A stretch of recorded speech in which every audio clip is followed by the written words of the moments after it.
sebelum TikTok Cash ini sebetulnya telah ada aplikasi sejenis dengan skema bisnis yang mirip. Apa saja mereka kami bahas untuk Anda pada pagi hari ini. Fenomena nonton video dapat uang begitu. Sebelum saya menjelaskan ini, saya ingin menjelaskan terlebih dahulu sebetulnya bagaimana potensi market digital Indonesia ya.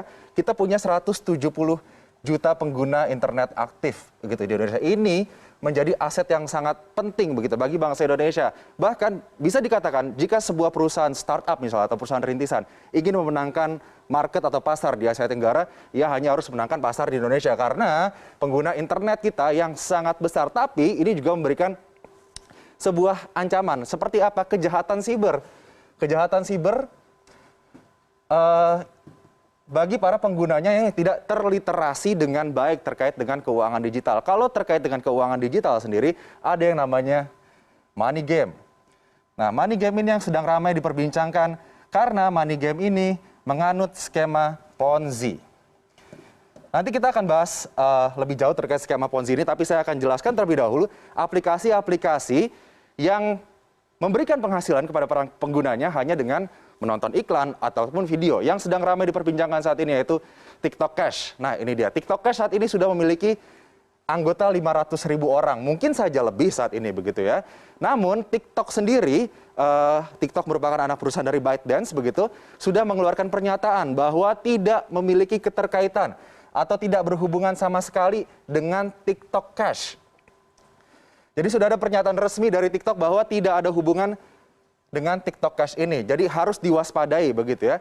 Kemudian bagaimana cara para anggotanya ini bisa mendapatkan uang atau pundi-pundi rupiah? Hanya dengan memfollow akun, like, dan nonton video TikTok saja begitu. Ini dikatakan bahwa dengan memfollow akun, like, dan nonton video TikTok ini akan langsung berhubungan dengan internet celebrity begitu. Jadi dikatakan di sini dengan berhubungan dengan internet celebrity ini akan memberikan suatu hubungan yang mutual atau win-win solution antara para penonton anggota ini dengan para internet celebrity ini yang grafik atau traffic TikToknya akan melesat naik karena banyak yang nonton. Kemudian anggota juga harus membayar biaya pendaftaran. Nah, ini dia. Biaya pendaftaran dan terdiri dari tingkatan level. Ini saya akan bahas ya. Semoga saya membahasnya ini tidak menjadi sebuah promosi, tapi ini sebagai sebuah langkah precaution bagi Anda semua begitu ya.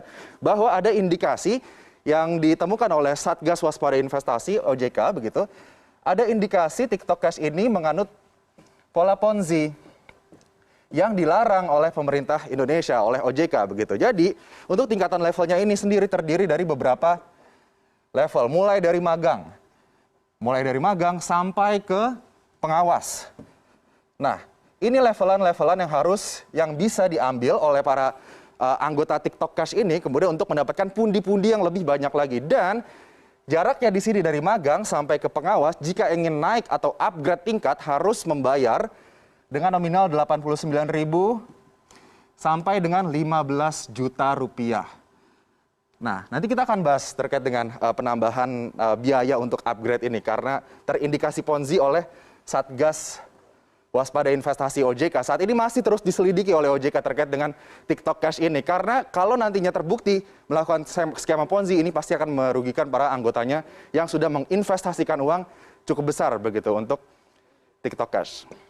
Sebelum TikTok Cash sebetulnya sudah ada aplikasi serupa begitu yang menerapkan skema ini dan sudah dinyatakan dilarang atau ilegal ya. OJK sudah menyatakan bahwa VTube ini adalah aplikasi yang ilegal atau dilarang untuk ditransaksikan atau digunakan di Indonesia.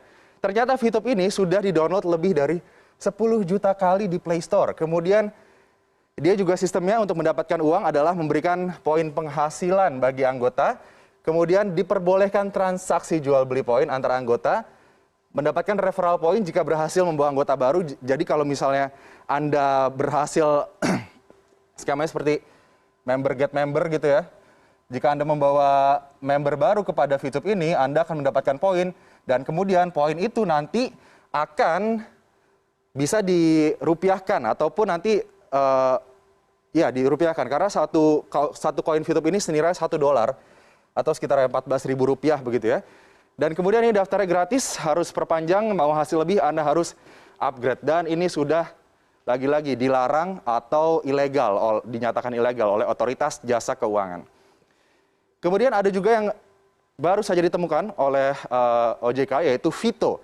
Vito ini sama, hanya menonton iklan minimal 1 kali, maksimal 100 iklan dalam sehari. Kemudian durasi iklannya itu 20 detik, pengguna dibayar Rp3.000 per iklan dan bonus akan dikirimkan langsung ke rekening pengguna. Tidak ada misi khusus dan referral, karena biasanya Anda harus menyelesaikan suatu misi tertentu di suatu level untuk mendapatkan rupiah atau bisa memonetasi uang ataupun poin di akun aplikasi digital ini, begitu ya. Ini juga masih diselidiki oleh OJK. Sebetulnya selain 3 aplikasi tersebut sudah banyak aplikasi lainnya, begitu ya, yang terindikasi menerapkan skema Ponzi atau piramida.